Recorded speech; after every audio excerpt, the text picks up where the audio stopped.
Binə qəsəbəsi 190 nömrəli marşrutun yolundan cəmi 100 metr məsafədə 3 otaq, mansard tipli, plusda podvallı ev. 2 sotdadır. Bax, həyət yanarasıdır. Qaz sayğacı da var, işıq sayğacı da var. Su yoxdur, amma buranın suyu artezan suyudur. Yəni su quyu suyudur burada. Alan quyu qazdırar. Koridor sistemlidir, yerdən kürsülüdür.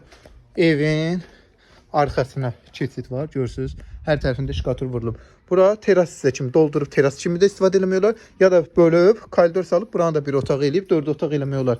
Ev geniş evdir, bax. Koridoru sal belə, başa qədər. Buranı bir otaq elə. Girdik belə koridor. Solda mətbəximiz 4-ün 3.20-yə. Təqribi belə. Sağda bir otaq. Bu ikinci otağımız. Sanitar qovşağı və da üçüncü otaq, qonaq otağı. Qoşadaşla tikilibdir evimiz. İdeal evdir. Real müştəriyə endirim var, 30.000 deyilir. Sayğaclar var. Binə qəsəbəsi 190'ın yolunda.